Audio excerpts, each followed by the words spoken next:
அண்ணன் நாஞ்சில் சம்பத் அவர்களுடைய அற்புதமான உரையை கேட்பதற்காக உங்களைப் போலவே நானும் காத்திருக்கிறேன். விநாயகன் சதுர்த்தியை முன்னிட்டு எப்படியும் தீர்ப்பு எதிராகத்தான் வரப்போகிறது. இருந்து புண்ணியமில்லை என்று விடைபெற்று சென்றிருக்கிற தீபா அவர்களை குஜராத்தை 3 முறை ஆண்டு இந்தியாவை 3வது முறையாக ஆளுகிற நாடாளும் பிரதமர் நரேந்திர மோடியை செவ்விகண்ட பாண்டே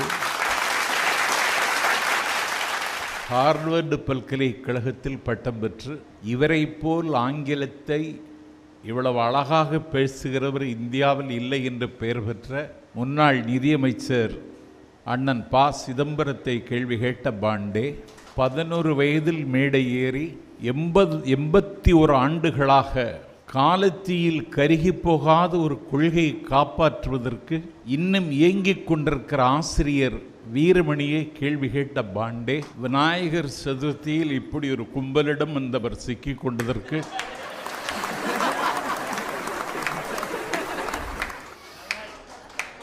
என்னுடைய அனுதாபத்தை முதலில் தெரிவித்துக் கொள்கிறேன். விநாயகர் சதுர்த்திக்கு ஒரு பட்டிமன்றம் நீங்கள் வர வேண்டும் என்று பிஹைண்ட் உட்ஸில் இருந்து ராம் அழைத்தார். இந்த தேதி காலியாகத்தானே இருக்கிறது, எப்படியும் காலிகள் வரமாட்டார்கள்,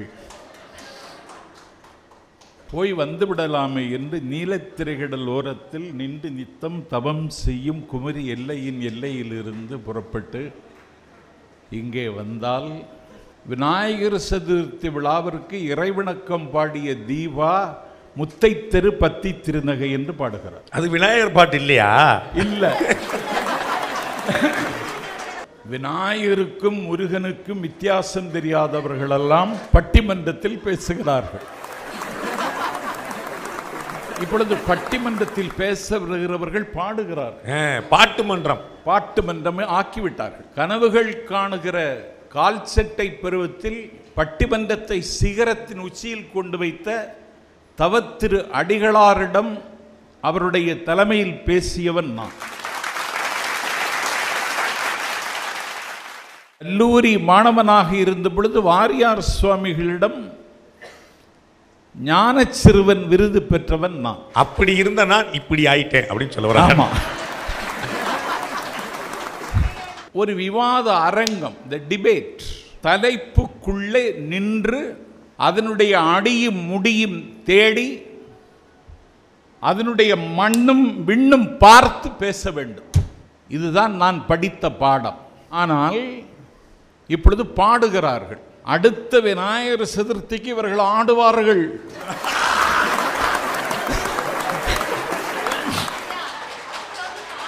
இதையும் நான் தாங்கிக் கொண்டு உயிர் வாழ வேண்டும். பெண்ணுரிமை பேசவும் மண்ணுரிமை பேசவும் தன்னுரிமை பேசவும் மேடைக்கு வந்தவன் நான். பெண்களை கொச்சைப்படுத்துவதோ அழுக்காக்குவதோ எனக்கு முற்றிலும் உடன்பாடில்லை. ஆனால்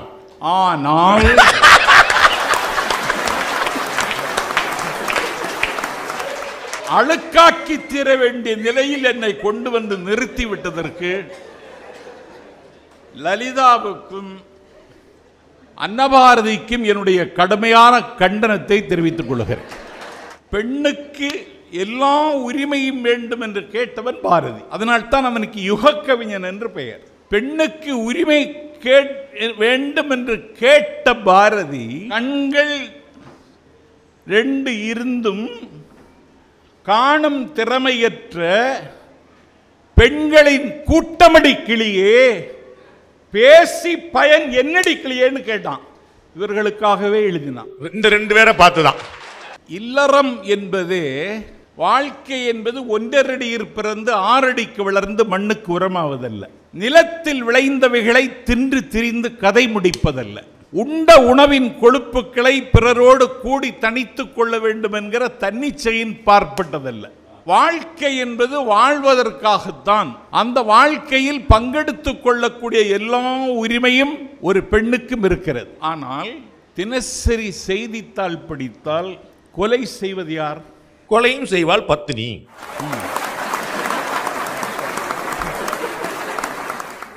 பட்டினத்தார் ஒரு பாட்டு பாடினார். கைப்பிடி நாயகன் தூங்கையிலே அவன் கையை எடுத்து அப்புறம் தன்னில் அசையாமல் வைத்து தூங்கி பின்வந்து தூங்குபவளை எப்படி நான் நம்புவேன் இறைவா? கேட்டது நான், பட்டினத்தார். பட்டினத்தார். அந்த பெண்கள் இப்பொழுது பெருகி இருக்கிறார்கள் என்பது என்னுடைய கவலை. கண்கூடாக தெரிகிறது. கவலை, என்னுடைய குற்றச்சாட்டுன்னு நான் சொல்ல மாட்டேன், என்னுடைய கவலை. பெண்களை மதிக்கிற நாடு இந்த நாடு. பரம்பொருளாக இருக்கிற சிவன், உலகலாம் உணர்ந்து ஓதற்கரிய சிவனுக்கே ஒரு ராத்திரி, அம்பாளுக்கு நவராத்திரி. எந்த நதிக்கும் ஆண்கள் பெயர் கிடையாது. பாரபட்சம், அநீதி. எந்த நதிக்கும் ஆண்கள் பெயர் கிடையாது. நாங்கள் அவ்வளவு பாவம் செய்தவர்களா? எல்லா நதிகளுக்கும் பெண்களின் பெயர்கள். என்னுடைய மொழிக்கு தாய்மொழி என்றுதான் பெயர். என்னுடைய நாட்டுக்கு எந்தையும் தாயும் மகிழ்ந்து குலாவி இருந்த இந்த நாட்டிற்கும் தாய் நாடு என்றுதான் பெயர்.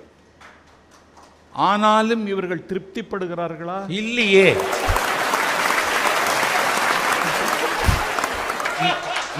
நாடு என் பேரில் வந்தது, நதி என் பேரில் வந்தது, உன் வீடு என் பேரில் வந்ததான்னு கேட்கிறாங்க. நடுவர் அவர்களே, பாஞ்சாலி சபதத்தில் பாரதி சொல்லுகிறான், துரியோதனன் பேசுகிறான், துரியோதனனை ஆதரித்து ஒரு வழக்காடு மன்றம் என்று நான் ஒரு வழக்காடு மன்றம் நடத்தினேன். துரியோதனை ஆதரிச்சு. நீங்க அப்படித்தானே செய்வீங்க? ஆமா, இல்ல இல்ல, எதிர்கதை தலைவர்களையும் பேச வேண்டும். அது லிட்டரேச்சருக்கு அது முக்கியம். எதிர்கதை தலைவர்களையும் பேச வேண்டும். என்னுடைய குருநாதர் பேராசிரியை இளம்பரை மணிமாறன் எதிர்கதை தலைவர்களில் காலத்தை வென்று நிற்பவன் ராவணனா துரியோதனனான் ஒரு பட்டிமன்றத்தை சேலம் நண்பர்கள் குகையில் நடத்தினார்கள். அதில் நான் பேசினவன். அந்த பாஞ்சாலி சபதத்தில் துரியோதனன் பேசுகிறான், அன்பில்லாத பெண்ணுக்கு இதமே ஆயிரங்கள் செய்தும் முன்பின் எண்ணுவாளோ. அன்பில்லாத பெண்ணுக்கு ஆயிரங்கள் செய்தும் முன்பின் எண்ணுவாளோ, தருணம் மூண்டெழும் பொழுது கழிந்து விடுவாள். இது எதுல வருது? பாஞ்சாலி சபதத்தில் வருது. இந்த பெண்களுக்கு என்னன்னா ஒரு தன் முனைப்பு இருக்கும். தான் என்ற தருக்கும் செருக்கும் இருக்கும். அது என் தாய் உட்பட. பெண்களுக்கு அவர்களுக்குள்ளேயே ஒரு குரங்கு இருக்கும். அது உறங்கி இருக்கும். அந்த குரங்கு சஞ்சல குரங்கு. ஒரு இன்ஃபீரியாரிட்டி காம்ப்ளெக்ஸ் இருக்கும். பெண் மட்டும்தான் தாய்மை அடைய முடியும். ஆகவே இந்த சமூகம் அவளிடம் the England express that every man will do his duty என்று நெல்சன் சொன்னதை போல இந்த சமூகம் ஒரு பெண்ணிடம் நிரம்ப எதிர்பார்க்கிறது. இன்னும் பெற்றா அந்த எதிர்பார்ப்பை நிறைவேற்றுவதற்கு ஒரு பெண் வலியை சுமந்து கொள்ளுகிறாள். பாரதிதாசனை போல பெண்களை உயர்த்தி பாடியவன் யாரும் இல்லை. அவன் குடும்ப விளக்குன்னு ஒரு புத்தகம் எழுதினான். மாமியாருக்கு வாதம், கணவனுடைய அம்மாவுக்கு, மாமனாருக்கு டயபெட்டிஸ். டயபெட்டிஸ்னா இந்தியாவில் போட்டி வச்சா முதல் பரிசு வாங்கிடுவார், 460. கணவனுக்கு டியூபர்குலோசிஸ், காசம். பிள்ளைகள் விரும்பியதையெல்லாம் சாப்பிடுகிற தித்திப்பானவர்கள். எல்லாருக்கும் சமைக்கணும். சமையல் என்பது ஆண்களுக்கு இல்லையான்னு கேட்கக்கூடாது. பெண் சமைக்கிறாள். அவள் பக்கவாதம் வந்த மாமியாருக்கு சமைக்கிற பொழுது பசலக்கீரையை சமைக்கிறாள். அது பக்கவாதத்திற்கு நல்லது.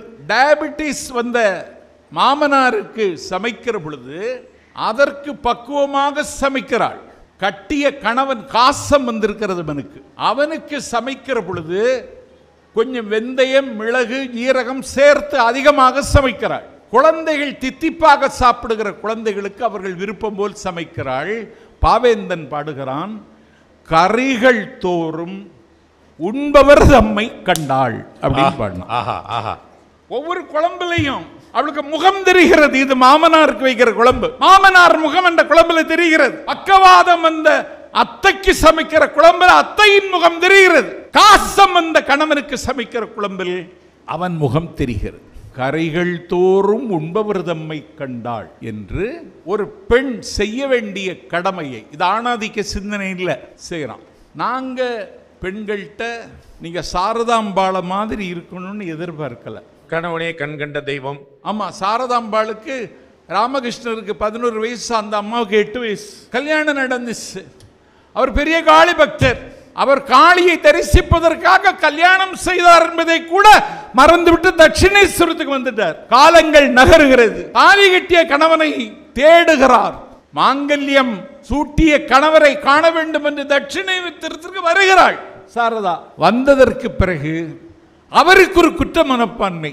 கல்யாணம் செய்துட்டு தள்ளிட்டு வந்துட்டோமே என்னது நினைப்பாளோன்னு அவருக்கு ஒரு குற்ற மனப்பான்மை.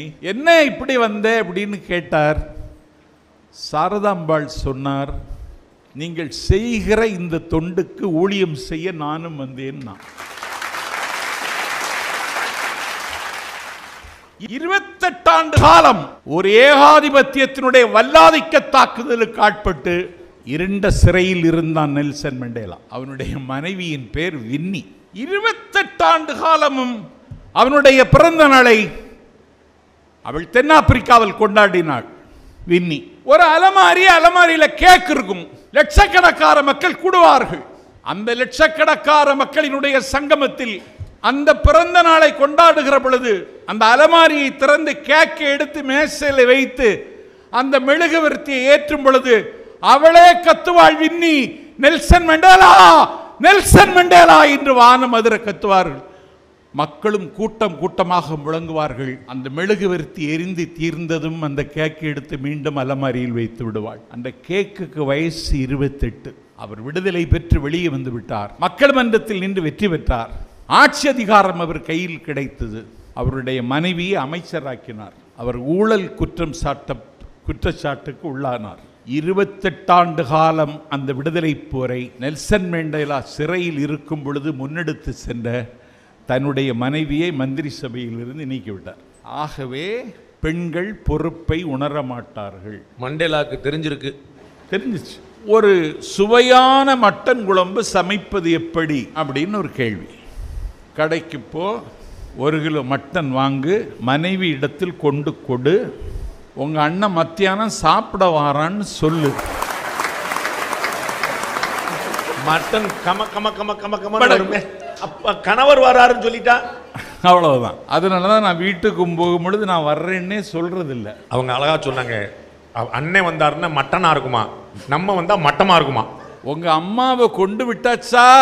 எங்க முதியோர் இல்லத்துல. அது வேறையா? கொண்டு விட்டாச்சான்னு கத்துறா 3 நாளா. அவங்களுக்கு கட்டுப்படுத்த முடியாத சிறுநீர் வெளியேற்று. இன்னும் இங்க வச்சிருக்க முடியாது. கொண்டு விட்டாச்சான்னு கேட்டா ஒரு நாள் சொன்னான், கொண்டு விட்டுட்டேன் சாந்தின்னா. ஆனாலும் அவனுக்கு கவலை. அம்மாவை கொண்டு போய் முதியோர் இல்லத்தில் விட்டுட்டமேன்னு கவலை. கொண்டு விட்டாச்சில்ல, இன்னும் ஏன் கவலையில் இருக்கீங்கன்னு கேட்டால, அம்மாவுக்கு முதியோர் இல்லத்தில் பேச்ச துணைக்கு யாரும் இல்லையேன்னு கவலையா இருக்கு. இங்க எல்லார் வீட்லையும் உட்கார்ந்து பேசிட்டு இருப்பாளே, யாரும் அம்மாவுக்கு கூட இல்லையேன்னு கவலையா இருக்கு. நான் எதுக்கு அம்மாவை பார்த்துட்டு வந்துடுறேன்னு சொல்லிட்டு மீண்டும் போனான். வீட்டுக்கு வந்தான். இப்ப என்ன சந்தோஷமா வந்திருக்கீங்க அப்படின்னு கேட்டால, எங்க அம்மாவுக்கு பேச்சு துணைக்கு ஒரு ஆள் கிடைச்சிடுச்சுன்னு சொன்னான். யாரு? உங்க அம்மான்னா. உங்க அண்ணன் கொண்டு விட்டு போனான் உங்க அம்மா வேணு. இதுவரைக்கும் அவர் நேர கட்டுப்பாடே பற்றி கவலைப்படலை. இப்ப எனக்கு மணி அடிக்கிறார். உங்களுக்கு மணி அடிக்க முடியுமான? கேளுங்க. நாங்கெல்லாம் எவ்வளவு அச்சத்தோட பேசுறோம். நீங்க அண்ணி நார்வேல இருக்குங்கிற தைரியத்துல. ஊர்மிளாவை சொன்னீங்கல்ல, ராமன் காட்டுக்கு போறான், சீதை நானும் வர்றேங்கிறான். ராமன் சொல்றான், வராது, அங்க ரொம்ப கஷ்டமா இருக்கும், 102 டிகிரி வெயில் அடிக்கும், நீ தாங்கிக்கிட மாட்ட, வராத, அங்க ஒரு நல்லா இருக்காது சொல்றான் ராமன். வராத என்ன சொன்ன பிறகும் இவ கேட்கல. நின் பிரிவினம் சுடுமோ பெருங்காடு என்று சொல்லி ராமனோடு சீதையும் போய்விட்டாள். ராமன் போகும் பொழுது லக்குவன் கூடவே போயிட்டான். ஊர்மிளா போகல. லக்குவனுடைய மனைவி வாரியார் சுவாமிகள் இங்கே சிந்தாதிரிப்பேட்டையில் தான் இருந்தாங்க. வாரியார் சுவாமிகள் ஒரு நாள் காசிக்கு போடணும்னு முடிவெடுத்துட்டார். தன்னுடைய உதவியாளரை கூப்பிட்டார். உதவியாளரை கூப்பிட்டு, நான் காசிக்கு போகணும், உனக்கு எனக்கும் டிக்கெட் புக் பண்ணிட்டு வான்னு ரிசர்வ் பண்ணிட்டு வா அப்படின்னு ரூபாயை வாரியார் சுவாமிகள் கொடுத்துட்டார். இவன் வாரியார் சுவாமிகளுக்கும் அவருக்கும் உதவியாளருக்காகி அவருக்கும் டிக்கெட் எடுக்க போனவன் வீட்டில் போய் பொண்டாட்டிட்டு, நான் வாரியாருக்கும் எனக்கும் காசிக்கு போக டிக்கெட் எடுக்க போகிறேன்னு சொன்னால நானும் வரட்டுமான்னு கேட்டான் உதவியாளர் மனைவி.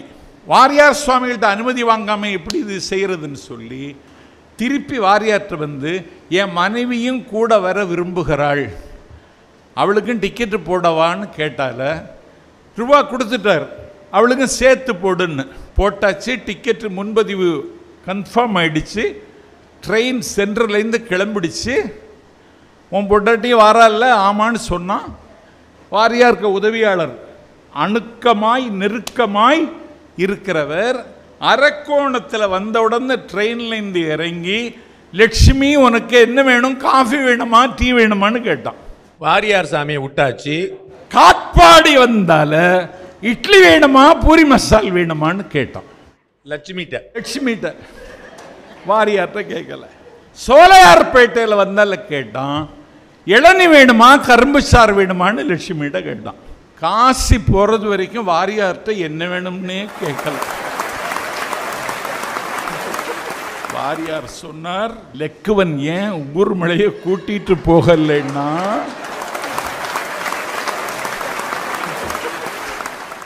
ராமனுக்கு பண்ற சர்வீஸ் பாதிச்சிரும்னு லக்குவனுக்கு தெரிஞ்சிருக்கு. அப்ப இந்த சர்வீஸ் கெடுதுனாலே இவங்களால தான். நன்றி, வணக்கம்.